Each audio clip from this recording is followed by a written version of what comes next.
Hello everyone, আসসালামু আলাইকুম। আশা করি সবাই ভালো আছেন। আজকে আমি আইএলটিএস ভোকাবুলারি নিয়ে কথা বলবো। আমরা যখন আইএলটিএস প্রিপারেশন শুরু করি তো আমাদের একটা কনসার্নের বিষয় থাকে, সেটা হচ্ছে ভোকাবুলারি। অর্থাৎ ভোকাবুলারি আমি কয়টা পড়বো, কই থেকে পড়বো, কী পড়বো না পড়বো, এই বিষয় নিয়ে মোটামুটি অনেকেই আমরা কনফিউজড থাকি। তো যদি রিয়েলিটি বলি, আসলে আমাদের কি বলবো, যে ইংরেজি শব্দের তো আসলে অভাব নাই। অনেক শব্দ আছে, লাখ লাখ শব্দ আছে। তো এত শব্দ তো আমি পড়তে পারবো না। ইভেন হাজার শব্দ পড়াও সম্ভব না, বা পড়লেও হয়তো মনে থাকে কয়টা সেটা ডিপেন্ড করে। তো এর জন্য আমরা ভোকাবুলারি কিভাবে পড়তে পারি, কই থেকে পড়তে পারি, এই বিষয় নিয়ে আজকে একটা আহ, এই ভিডিওটা আমি কিছু কথা বলার চেষ্টা করব, যে ভোকাবুলারি নিয়ে আশা করি আপনাদের উপকার হবে। তো আপনাদের শুরুতেই একটা জিনিস দেখাই, যদিও এটা দেখে হতাশ হওয়ার কিছু নাই। তো দেখেন এইখানে এটা একটা রিসার্চ কে করছে হার্ভার্ড ইউনিভার্সিটি এবং গুগল, এবং 2010 সালের, কিন্তু অনেক আগের। 10 সালের গবেষণা বলতেছে, তারা এস্টিমেট করছে অলমোস্ট 1 মিলিয়ন শব্দ আছে। ঠিক আছে, 1 মিলিয়ন ইংরেজি শব্দ আছে। এবং অক্সফোর্ড ইংলিশ ডিকশনারি, ওদের ডিকশনারিতে আপনি 6 লাখের মতো শব্দ পাবেন এবং এদের ডেফিনেশন পাবেন। তো এরপরে যারা অ্যাডাল্ট নেটিভ স্পিকার্স, ওরা 20,000 থেকে 30,000 শব্দ ব্যবহার করে, বা ওরা জানে আর কি। এইগুলো সব গবেষণার এই সংখ্যাগুলো বলতেছি, যেটা সব বিভিন্ন গবেষণা থেকে পাওয়া গেছে। তো এটা দেখানোর উদ্দেশ্য কি? এটা দেখানোর উদ্দেশ্য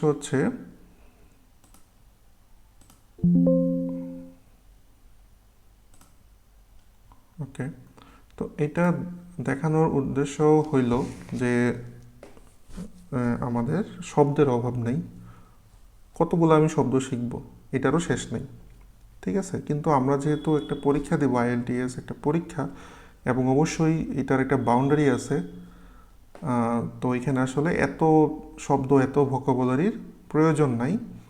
কিছু আছে, কিছু প্রয়োজন আছে, কনটেক্সট বেসে কিছু ভোকাবুলারি অবশ্যই প্রয়োজন।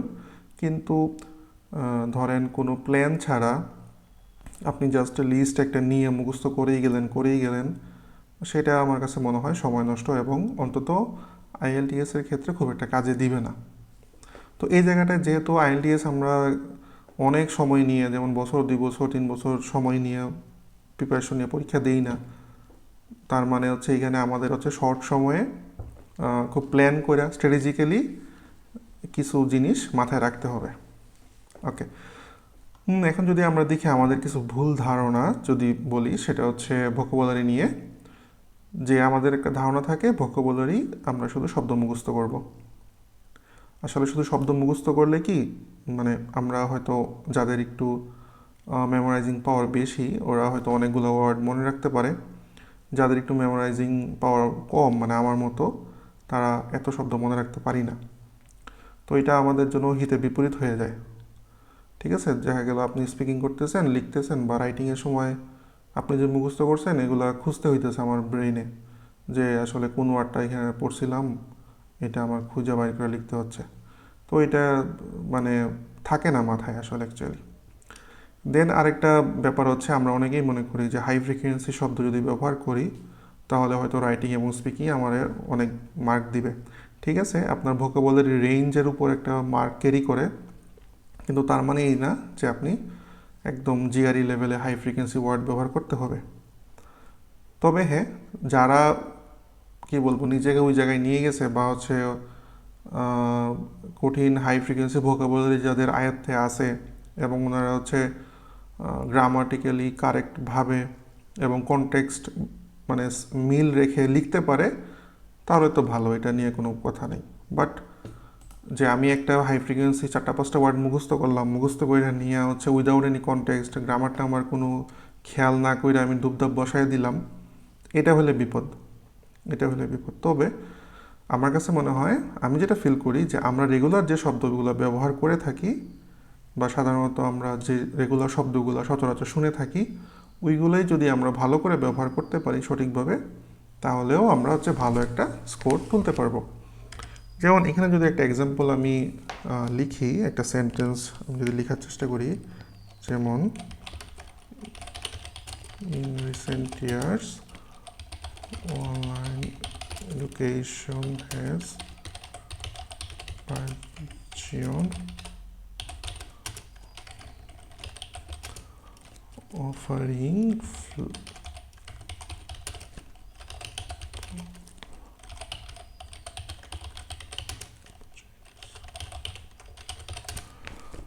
Okay fine. তো এটা একটা সেন্টেন্স দেখেন, আমি এখানে বার্জন লিখলাম।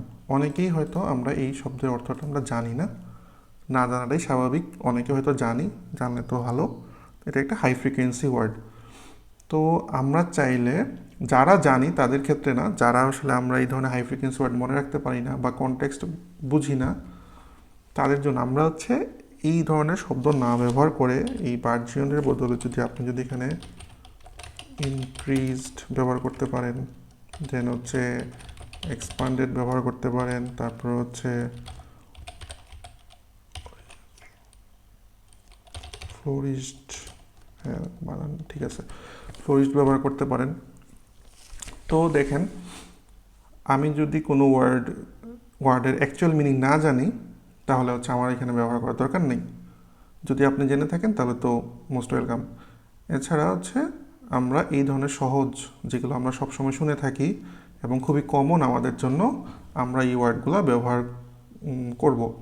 তো এটা করলে যে আমাদের স্কোর কমে যাবে ব্যাপারটা এমন না। আমরা যদি কমন ওয়ার্ডগুলো ভালো করে গ্রামার ঠিক রেখে ব্যবহার করতে পারি, তাহলেও কিন্তু আমাদের স্কোর ঠিকই থাকবে, মানে হচ্ছে কমবে টমবে না, বরং ভালোই পাবো।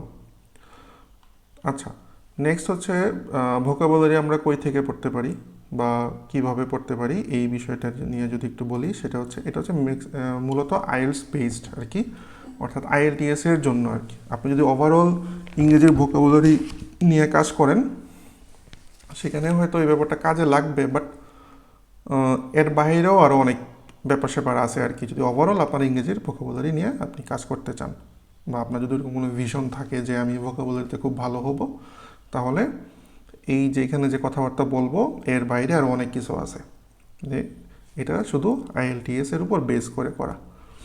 Okay fine. তো আইএলটিএস হচ্ছে আমরা জানি হচ্ছে রাইটিং এবং স্পিকিংয়ে কিছু কমন টপিক থাকে। আপনারা যদি গুগলে সার্চ দেন, এবং যারা ভালো অনেক মেন্টর আছে, ওদের ওয়েবসাইট ফলো করেন, ওইখানে দেখবেন ওনারা কিন্তু এগুলো দিয়ে দিছে। তো আমি এই জিনিসটা নিয়ে আসছি হচ্ছে আইএলটিএস লিজ ওনার ওয়েবসাইট থেকে। তো এইখানে হচ্ছে কয়েকটা ক্যাটাগরি, 20-25টা ক্যাটাগরির কথা বলা আছে।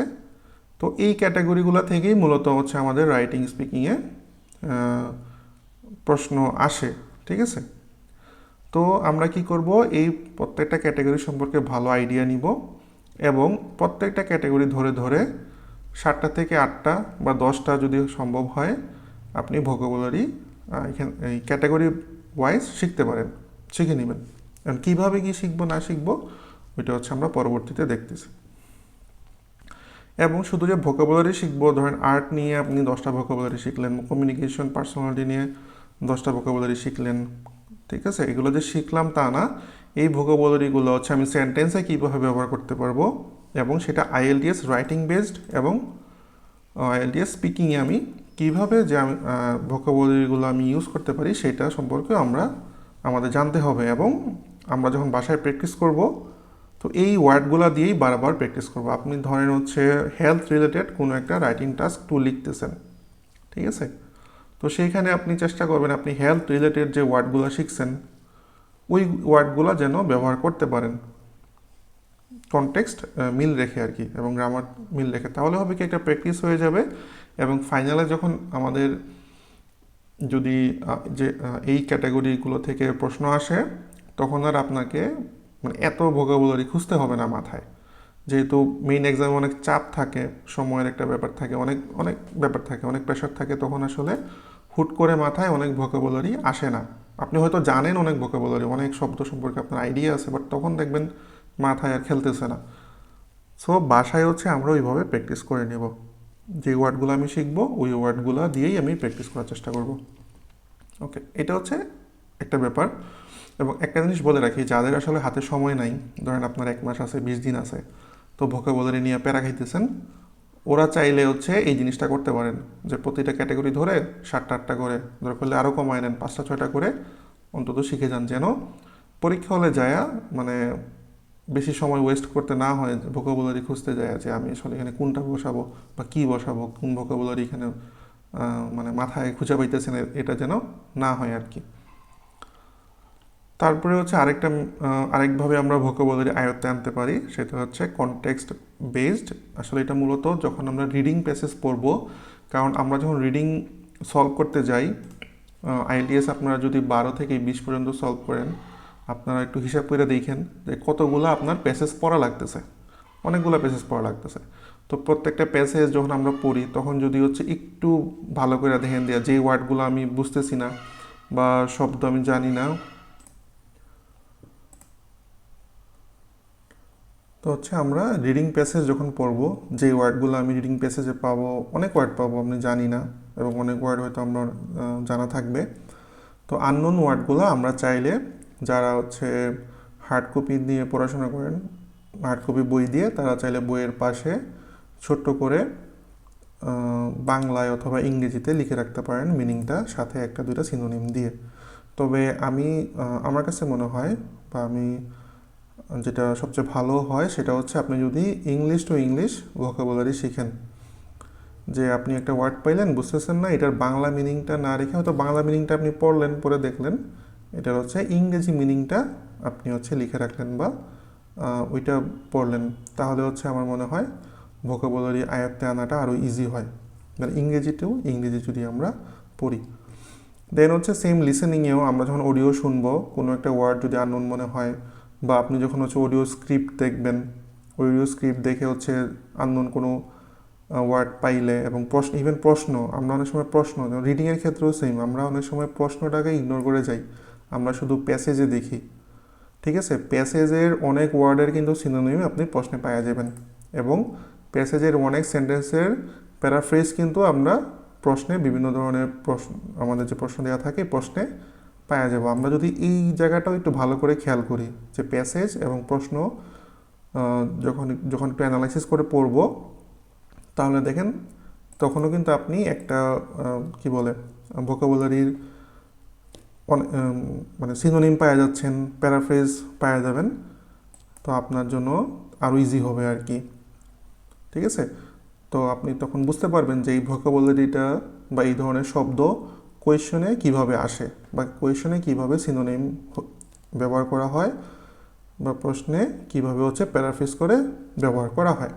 ঠিক আছে, সেম লিসেনিংয়ের জন্যও আপনি যখন লিসেনিং অডিও শুনবেন, অডিও স্ক্রিপ্ট দেখবেন, প্রশ্ন দেখবেন, তখন হচ্ছে আপনি মিলানোর চেষ্টা করবেন যে হচ্ছে অডিও স্ক্রিপ্টে এই ওয়ার্ডটা এইভাবে বলছে, কিন্তু প্রশ্নে দেখা গেছে এইভাবে আসছে, অন্যভাবে আসছে, বা অডিও স্ক্রিপ্টে বা অডিওতে হচ্ছে একটা সেন্টেন্স এইভাবে বলছে, প্রশ্নে হচ্ছে এটাকে প্যারাফ্রেজ করে একই সেন্টেন্স, মানে একই মিনিং ঠিক রেখে অন্যভাবে প্যারাফ্রেজ করে বলছে। তার মানে এইভাবে যদি একটু অ্যানালাইসিস করে সময় নিয়ে একটু দেখেন কয়েকদিন, 15-20 দিনের মতো, তাহলে দেখবেন অনেক ইমপ্রুভ হয়ে যাচ্ছে। শুধু যে ভোকাবুলারি ইমপ্রুভ হবে তা না, এর পাশাপাশি আপনি হচ্ছে কোয়েশন সলভিং, প্যারাফ্রেজিং, অন্যান্য বিষয়গুলোও ইমপ্রুভ হবে। তারপর হচ্ছে রাইটিং এবং স্পিকিংয়ে আমরা যখন স্যাম্পল পড়ি, তো আরেকটা জিনিস বলে রাখি, রাইটিংয়ের ক্ষেত্রে সবচেয়ে গুরুত্বপূর্ণ হচ্ছে আপনারা প্রচুর স্যাম্পল পড়বেন, রাইটিং টাস্ক 2 এর জন্য, রাইটিং টাস্ক 1 এর জন্য, হোয়াট এভার। তো এই বিষয়টা নিয়ে হয়তো আমি সামনে আরও কথা বলবো অন্য ভিডিওতে। তো যাই হোক, রাইটিংয়ের জন্য প্রচুর স্যাম্পল পড়বেন, এবং কার স্যাম্পল পড়বেন, আপনারা হচ্ছে যারা ইন্টারন্যাশনালি রিকগনাইজড এবং কি বলবো, যে এক্সপিরিয়েন্সড মেন্টর যারা আছেন, এবং ব্রিটিশ কাউন্সিল সার্টিফাইড বা হচ্ছে কেমব্রিজ সার্টিফাইড থাকে না অনেক অনেক মেন্টর, এবং আপনারা হচ্ছে ইউটিউবে সার্চ দিলে বা গুগলে সার্চ দিলে এরকম অনেক পাবেন, খুব ভালো ভালো মেন্টর পাবেন। তো ওনাদের রাইটিংটা আপনারা ফলো করতে পারেন, বা ওনাদের স্যাম্পলগুলো পড়বেন, যেমন আইএলটিএস লিজ আছে, আইএলটিএস অ্যাডভান্টেজ, সাইমন, মাক্কার, এরকম বাংলাদেশেও অনেক ভালো ভালো মেন্টর আছে, এবং অনেক আমি অনেকেরই ভিডিও দেখছি ইউটিউবে, অনেক ভালো ভালো কন্টেন্ট, বা কি বলবো, যে অনেক ভালো ওনারা হচ্ছে রাইটিং নিয়ে স্পিকিং নিয়ে অনেক ভালো ভালো ভিডিও আছে, আপনারা চাইলে ওগুলো ইউটিউব থেকে হোক বা হচ্ছে গুগলে সার্চ করে হোক আপনারা ওই স্যাম্পলগুলো পড়তে পারেন। ঠিক আছে, তো যখন আমরা স্যাম্পল বেশি বেশি পড়বো তখন কি হবে, আমার ভোকাবুলারি ইমপ্রুভ হবে, কনটেক্সট আমি ভালো করে বুঝতে পারবো, প্যারাফ্রেজিং বুঝবো, দেন এই জিনিসটা কি ইম্প্যাক্ট পড়বে কোথায়, আমার রাইটিংয়ে যে। ঠিক আছে, আচ্ছা এখন হচ্ছে আরেকটা মেথড আমি দেখাই। তো এই বিষয়টা হচ্ছে এই মেথডটা যাদের হাতে অনেক সময় আছে, ধরেন আপনার হাতে প্রায় 4 মাস 5 মাস 6 মাস 1 বছর, মানে হচ্ছে কোনো ওরকম কোনো হচ্ছে লিমিটেশন নাই, বা আপনি খুব দ্রুত পরীক্ষা দিবেন ব্যাপারটা এমন না, একটু সময় নিয়ে। অথবা যারা আসলে মানে শুধু যে আইএলটিএস এর জন্য ভোকাবুলারি অর্থাৎ আইএলস বেসড ভোকাবুলারি পড়বেন এরকম না, এর বাইরেও হচ্ছে ভোকাবুলারি শিখতে যাচ্ছেন, আপনার নলেজ ডেভেলপ করতে যাচ্ছেন, তাদের জন্য এই মেথডটা কাজে লাগতে পারে আমার ধারণা। সেটা হচ্ছে ট্রু ভোকাবুলারি। ট্রু ভোকাবুলারি মানে কি, একটা ওয়ার্ড যখন আমরা শিখব, ঠিক আছে, তো একটা ওয়ার্ডের সাথে এর অনেকগুলো বিষয় জড়িত আছে। দেখেন এখানে মেইন কোর বিষয় হচ্ছে আমার ওয়ার্ডটা, ঠিক আছে, কোর জিনিস হচ্ছে আমার যেই শব্দটা আমি শিখব, এর আশেপাশে আরও অনেক বাবল আছে। আপনার একটা ওয়ার্ড সম্পর্কে ভালো করে বুঝতে গেলে, ভালো করে জানতে গেলে আপনার অনেকগুলো এরকম বাবল আপনার ফিল আপ করতে হবে, বাবল সম্পর্কে জানতে হবে। সেটা কি, আপনার মিনিং জানতে হবে। মিনিং আপনি বাংলায় জানেন বা ইংরেজি টু ইংরেজি জানেন। আর আরেকটা জিনিস বলে রাখি, এটা যে শুধু ইংরেজি ওয়ার্ড শেখার জন্য ব্যাপারটা এরকম তা না। আমরা যদি বাংলা কোনো শব্দ শিখতে চাই বা অন্য ভাষার সব, আমার মনে হয় সব ধরনের শব্দের জন্যই এটা প্রযোজ্য। তো আমার মিনিং জানতে হবে, অবশ্যই মিনিং জানতে হবে। দেন হচ্ছে এই যে শব্দটা, এই শব্দের ব্যবহারটা কোথায় বা কীভাবে আমি ব্যবহার করব সেন্টেন্সে, ওইটা জানতে হবে, অর্থাৎ ইউসেজ জানতে হবে। তারপর হচ্ছে কোলোকেশন, আমরা জানবো শব্দের কোলোকেশন। কোলোকেশনটা কি, কোলোকেশন হচ্ছে শব্দের বিন্যাস, অর্থাৎ একটা শব্দ বা দুইটা শব্দ বা একটা পেয়ার, শব্দের একটা পেয়ার যেটা হচ্ছে পাশাপাশি বসে, মানে ন্যাচারালি, মানে হেবিচুয়ালি পাশাপাশি বসে, এবং এটা হচ্ছে ন্যাচারালি ইউজ হয়। যেমন এক্সপ্রেস কনসার্নের যদি কোনো কোলোকেশন বলতে চাই, সেটা হচ্ছে এক্সপ্রেস কনসার্ন, মেজর কনসার্ন। এই ওয়ার্ড পেয়ারগুলো কিন্তু আমরা প্রায়ই পাই। আপনারা যে কোনো রিডিংয়ে হোক, নিউজ পেপার হোক, হোয়াট এভার যেখানেই হোক, আপনি এই ওয়ার্ড পেয়ারগুলো পাবেন। এগুলো হচ্ছে কোলোকেশন। কোলোকেশন নিয়ে আরও বিস্তারিত হয়তো অন্য একটা ভিডিওতে কথা বলার চেষ্টা করব। দেন হচ্ছে এই যে ওয়ার্ডটা, ওয়ার্ডের টোনটা কেমন, এটা কি ফর্মাল না ইনফর্মাল, ঠিক আছে, এটা কি একাডেমিক কনটেক্সটে আমি ইউজ করতে পারবো কি পারবো না, বা ইউজ করলেও এটা আসলে ভালো দেখাবে কি না, অর্থাৎ এই টোনটা আমার বুঝতে হবে।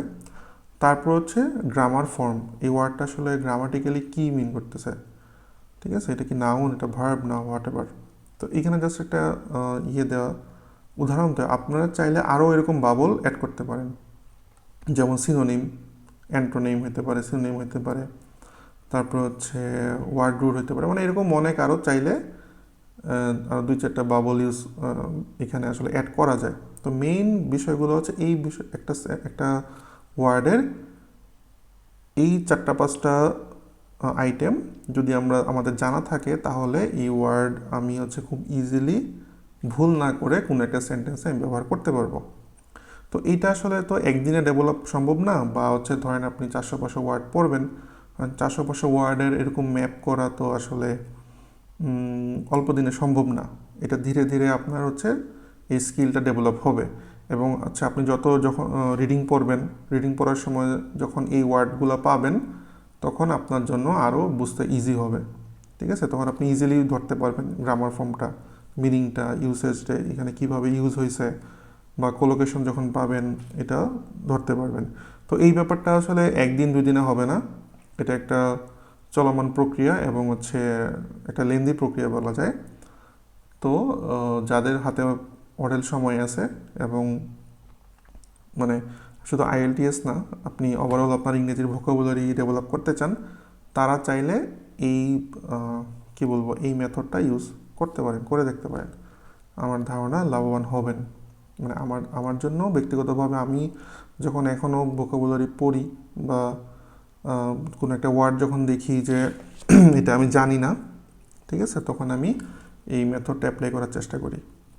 ওকে, যাই হোক, তো এরপরে হচ্ছে ম্যাটেরিয়ালস। কোন কোন ম্যাটেরিয়ালস আমরা ইউজ করতে পারি।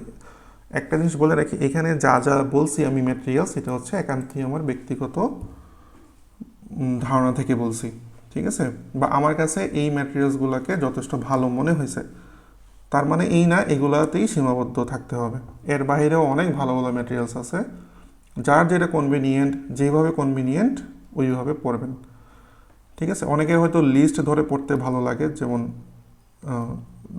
কি বলবো, একটা ভোকাবুলারি লিস্ট নিলেন, বই নিলেন, বইয়ে হয়তো এ বি সি এরকম ক্যাটাগরি করে হচ্ছে আপনার লিস্ট দেওয়া আছে। আপনারা যারা ওয়ার্ড স্মার্ট বইয়ের নাম শুনছেন ওরা হয়তো বলতে পারবেন, এরকম ক্যাটাগরি করে দেওয়া আছে, লিস্ট দেওয়া আছে, ওইটা পড়তে ভাল লাগে। অনেকের হচ্ছে না লিস্ট মিস্ট এরকম পড়তে ভাল লাগে না, আমার হচ্ছে যেটা উপরে বললাম আর কি, যে এইভাবে যদি ক্যাটাগরি করে আইএলসে টপিক বেসড ক্যাটাগরি করে দেওয়া থাকে তাহলে ওইটা আমার বেশি মনে থাকে।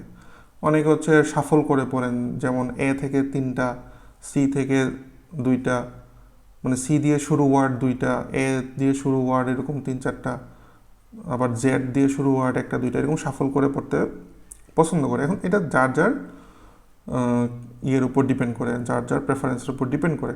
তো আমার কাছে এই 4টা ম্যাটেরিয়ালস আমার কাছে মনে হয়েছে আমরা চাইলে ফলো করতে পারি আইএলটিএসের জন্য, মানে এখানে শুধু আইএলটিএসের কথাই বলতেছে, আইএলটিএসের জন্য ফলো করতে পারি, ঠিক আছে।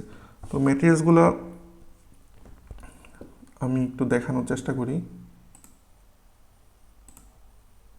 আচ্ছা, প্রথম যে বইয়ের কথা বলবো ভোকাবুলারির জন্য, এটা হচ্ছে ভোকাবুলারি ফর আইএলস, এবং এটা হচ্ছে পাউলিন কোলেন উনি লিখছেন। তো এই বইটা চাইলে আপনারা পড়তে পারেন যারা একদম বিগিনিয়ার, অর্থাৎ প্রিপারেশন মাত্র শুরু করছেন এবং হাতে প্লেন্টি অফ টাইম আছে, বা শুরু করবেন ভাবতেছেন, হয়তো অনেকে চিন্তা করতেছেন আগে যদি ভোকাবুলারি নিয়ে একটু পড়াশোনা করা যায়, তাদের জন্য আমার কাছে মনে হয় এটা বেস্ট বই। আবারও বলতেছি, এটা আমার একান্তই ব্যক্তিগত ওপিনিয়ন, আমার ব্যক্তিগত মতামত। এর বাইরেও অনেক রিসোর্স আছে, অনেক ভালো ভালো জিনিস আছে ইন্টারনেটে, ঠিক আছে। তো যাই হোক, এখানে দেখেন প্রত্যেকটা সেকশন হচ্ছে আপনার ইউনিট ওয়াইজ ডিভাইড করা আছে, এবং প্রত্যেকটা ইউনিট এক একটা বিষয় নিয়ে কথা বলছে। এবং এখানে যে শুধু আপনি ভোকাবুলারি শিখবেন, লিস্ট শিখবেন, ব্যাপারটা এমন না। এই বই যদি আপনারা খুলেন দেখবেন এখানে আপনি লিসেনিং প্র্যাকটিস করতে পারবেন। অর্থাৎ ধরেন এই গ্রোয়িং আপ হচ্ছে আমার ভোকাবুলারি টাইটেল, অর্থাৎ এই গ্রোয়িং আপ রিলেটেড হচ্ছে যতগুলো ভোকাবুলারি আছে, ঠিক আছে, মানে এর মধ্যে যেসব টপিক পড়ে, আসলে যেসব টপিক আছে যেমন রিলেশনশিপস, ফ্যামিলিজ, আর্লি লার্নিং, তো এই টপিক রিলেটেড হচ্ছে ভোকাবুলারি আপনারা লিসেনিংয়ে কীভাবে পড়বেন, বা লিসেনিংয়ে কীভাবে আসতে পারে, রিডিংয়ে কীভাবে আসতে পারে, ঠিক আছে। তো এই মানে ওভারঅল হচ্ছে এইটাতে শুধু শুধু যে ভোকাবুলারি ব্যাপারটা এমন নয়, এখানে আপনি লিসেনিং প্র্যাকটিস হয়ে যাবে, রিডিং প্র্যাকটিস হয়ে যাবে, ঠিক আছে, দেন হচ্ছে রাইটিংও প্র্যাকটিস হয়ে যাবে। আপনি যদি এটা খুলে দেখেন, এই যে দেখেন লিসেনিং সেকশনের কথা বলা আছে, ঠিক আছে, আপনি এখানে রিডিংও পাবেন, এই যে রিডিংও পাবেন। তারপর হচ্ছে এটা কী বলছে, এই যে জেনারেল রাইটিং 1, রাইটিংয়েরও ব্যাপারগুলো, মানে ওভারঅল 4টা মডিউলেই আপনার অনেক হেল্প করবে, ঠিক আছে। তো এই বইটা আপনারা চাইলে ফলো করতে পারেন বা পড়তে পারেন আর কি শুরুতে, ঠিক আছে। এই যে দেখেন স্পিকিংয়ের, লিসেনিংয়ের অনেক, মানে সব 4টা মডিউল নিয়ে কথা বলা আছে, এবং বিভিন্ন ক্যাটাগরি নিয়ে বলা আছে। ভোকাবুলারি তো যেহেতু বইটাই ভোকাবুলারি নিয়ে, বিভিন্ন ভোকাবুলারি ওই কনটেক্সটে, ওই ক্যাটাগরিতে কীভাবে ইউজ হয়, অর্থাৎ এইটা পড়লে আপনি একটা ভোকাবুলারি ধরেন হচ্ছে স্টাডি একটা ক্যাটাগরি, এই ক্যাটাগরিতে যে যে ভোকাবুলারি আমার প্রয়োজন এগুলো হচ্ছে আমি লিসেনিংয়ে কীভাবে পাইতে পারি, রিডিংয়ে কীভাবে কাজে আসবে, স্পিকিংয়ে কীভাবে আসবে, রাইটিংয়ে কীভাবে আসবে, এই সবগুলো আপনি এখান থেকে একটা ভালো আইডিয়া পাবেন। এটা হচ্ছে 1। 2 নম্বর আর একটা বই, সেটা হচ্ছে বইটা আমার কাছে অনেক ভালো লাগছে, এটা হচ্ছে আমার ব্যক্তিগত অভিমত, আমরা বলতেছি, সেটা হচ্ছে আইএলটিএস একাডেমি ভোকাবুলারি, এবং এটা হচ্ছে রেচেল মিচেল ওনার। তো এখানে একটা প্রবলেম আছে, প্রবলেম হচ্ছে এখানে অনেক ভোকাবুলারি, এখানে দেখেন লেখা 3000-এর উপরে ভোকাবুলারি।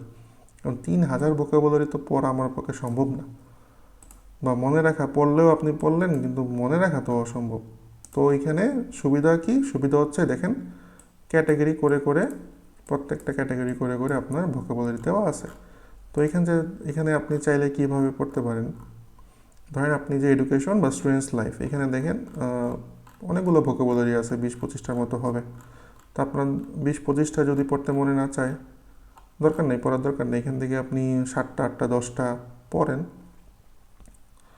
যেন মনে থাকে, আপনি যেন ব্যবহার করতে পারেন। তো এইভাবে এখান থেকে পড়েন। এবং এখানে সুবিধাটা কি দেখেন, এখানে গ্রামার ফর্ম, প্রত্যেকটা ওয়ার্ডের সাথে গ্রামার ফর্ম, তারপরে হচ্ছে এটা ডেফিনেশন, এবং হচ্ছে 2টা করে এক্সাম্পল সেন্টেন্স দিয়ে দিছে। এবং যে সেন্টেন্সগুলো দিছে এগুলো কিন্তু কি বলে হচ্ছে রাইটিং টাস্ক 2 এর সাথে অনেকটাই ম্যাচ করে, ঠিক আছে। তো রাইটিং টাস্ক 2তেও আমাদের এই ধরনের সেন্টেন্স ব্যবহার করা লাগে। তো আপনারা চাইলে এই বইটাও ফলো করতে পারেন। যাদের হাতে অনেক সময় আছে, মানে যথেষ্ট পরিমাণ সময় আছে, তারা চাইলে সবগুলো ভোকাবুলারি যদি সম্ভব হয় একবার করে রিডিং পড়তে পারেন। আর 8টা থেকে 10টা ভোকাবুলারি ভালো করে যেন মনে থাকে এবং ইউজ করা যায়। শুধু যে রাইটিংয়ে তা না, যেন স্পিকিংয়ের ক্ষেত্রেও যদি এই ধরনের টপিক থেকে কোয়েশ্চেন করে যেন ইউজ করতে পারি, ঠিক আছে। তো এখন হচ্ছে আরেকটা ম্যাটেরিয়ালস দেখাই, সেটা হচ্ছে এই ওয়েবসাইট থেকে। এটা হচ্ছে আইএলস আপ একটা ওয়েবসাইট, আপনারা হয়তো সবাই জানেন। তো এখানে দেখেন আপনি চাইলে একাডেমিক ওয়ার্ড লিস্ট দেওয়া আছে, প্রায় এখানে 500-র মতো ওয়ার্ড আছে। এবং আপনি যদি দেখেন প্রত্যেকটা ওয়ার্ডে কিন্তু আপনার পরিচিত। এখানে এমন কোনো ওয়ার্ড এখানে উনি দেন নাই যেটা হয়তো আমরা চিনি না বা জীবনে চোখে দেখি নাই, এরকম ওয়ার্ড না। প্রত্যেকটা ওয়ার্ডই আপনার পরিচিত। তবে ব্যাপার হচ্ছে এইখানে শুধু লিস্টটা দেওয়া, এখানে কোনো মিনিং দেওয়া নাই, সেন্টেন্স দেওয়া নাই, এরকম কিছু দেওয়া নাই, বা ক্যাটাগরি ওয়াইজ ভাগ করেও দেওয়া নাই। বাট এই লিস্টটাও খুব হেল্পফুল আমার কাছে মনে হয়। আপনারা চাইলে এই লিস্টটা, তবে এখানে ওই যে পরিশ্রম বেশি হবে, আপনার মিনিং বের করে দেখতে হবে, বা এই আর কি। যে যদি আপনাদের মনে হয় যারা আসলে লিস্ট ধরে পড়ে অভ্যস্ত বা পড়তে পছন্দ করেন, তারা চাইলে এই লিস্ট ফলো করতে পারেন, ঠিক আছে। তো এই একটা বিষয়। আর সর্বশেষ যেটা, সেটা হচ্ছে চ্যাট জিপিটি। তো মানে আসলে এখন হচ্ছে আমাদের রিসোর্সের তো অভাব নাই, ঠিক আছে। আমরা আসলে যে কোনো রিসোর্স, যেই রিসোর্সই ফলো করি না কেন, যে আগে যে বইগুলো দেখাইলাম, এই 2টা বই বা হচ্ছে এই ওয়েবসাইট এবং চ্যাট জিপিটি, যেটাই হোক, আমার কাছে মনে হয় যেটাই ফলো করি একটাই ভালো করে ফলো করা উচিত। বিশেষ করে বই আর ওয়েবসাইটের কথা যেটা বলতেছি, আপনারা যে কোনো একটা বই ভালো করে ফলো করেন, রেচেল মিচেলের হোক বা পলিন কুলেন, যেটাই হোক, বা অন্য মাক্কারের হয়তো বই থাকতে পারে, বা বাংলাদেশি আরও যারা মেন্টর আছে ওনাদেরও বই থাকতে পারে কি, আছে অবশ্যই। তো যারটাই ফলো করেন না কেন, একজনের টা যদি ফলো করেন তাইলে হচ্ছে ভালো আমার কাছে মনে হয়। কারণ আইএলটিএস এর ভোকাবুলারি আসলে ঘুরায় ফিরে একই। এই ওয়েবসাইটে আপনি যা পাবেন, এই যে এই ওয়ার্ড লিস্টে যা পাবেন, এই রেচেল মিচেলের ওয়ার্ড লিস্টেও একই জিনিস আছে। আবার ওই পাউলিন কুলেনের বইতে দেখাইলাম, ওইখানেও আপনি দেখবেন যে একই ওয়ার্ড বা হচ্ছে রিপিটেশন, অনেক রিপিটেশন, আলাদা আলাদা, মানে তেমন কিছু না। সো আপনারা হচ্ছে যে কোনো একটা বা 2টা যেগুলো আপনার জন্য কনভিনিয়েন্ট হয়, আপনি পইরা মজা পান, ঠিক আছে। তো ওই রিসোর্স 1-2টা ফলো করেন, মানে এত রিসোর্স 4টা-5টা রিসোর্স দেখার দরকার নেই। আচ্ছা, এখন জিপিটি দিয়েও হচ্ছে আমরা ভোকাবুলারি শিখতে পারি বা হচ্ছে আইডিয়া নিতে পারি। তো কেমন? তো দেখেন এখানে হচ্ছে আমি একটা প্রম্পট লিখলাম, যে ওরে বললাম যে তুমি আইএলটিএস ট্রেনার হিসাবে কাজ করবা, বা তোমাকে হচ্ছে 20 বছর তোমার অভিজ্ঞতা আছে এই লাইনে, এবং আমি তোমাকে কিছু ওয়ার্ড ক্যাটাগরির নাম দেবো আইএলটিএস বেসডের। তো যে ক্যাটাগরি দিব তুমি ওই ক্যাটাগরির ভোকাবুলারি দিবা, মিনিং দিবা, সিনোনিম দিবা 2টা করে, কোলোকেশনস 2টা বা 3টা, এবং হচ্ছে এক্সাম্পল সেন্টেন্স দিবা রাইটিং বেসড আর কি, এবং গ্রামার ফর্মটা আমাদের দিবা, ঠিক আছে। তো আপনারা চাইলে এরকম প্রম্পট লিখে চ্যাট জিপিটি কেউ জিজ্ঞেস করতে পারেন, ঠিক আছে। তো আমি এখানে দিলাম কি এডুকেশন দিলাম। এডুকেশন হচ্ছে একটা ক্যাটাগরি। তো এখানে দেখেন সে হচ্ছে প্রায় কয়টা 8টা ভোকাবুলারি দিয়ে দিছে এবং এক্সাম্পল সহ দিছে, সিনোনিম টিনোনিম যা বলবো তাই, আপনারা তো অলরেডি জানেন, তাই না? তো আপনারা চাইলে হচ্ছে চ্যাট জিপিটির মাধ্যমেও এইভাবে ভোকাবুলারি পড়তে পারেন, ঠিক আছে? তো তো যাই হোক, তো এই ছিল আসলে ভোকাবুলারি নিয়ে আলোচনা বকবক করলাম। তো আমার মনে হয় আপনারা যদি রেগুলার প্র্যাকটিসে থাকেন তাহলে খুব ইজিলি ভোকাবুলারির ব্যাপারটা আয়ত্তে চলে আসবে। তো যাই হোক, তো এই ছিল। ধন্যবাদ সবাইকে। আশা করি কিছুটা হইলেও উপকার হবে আপনাদের। আসসালামু আলাইকুম।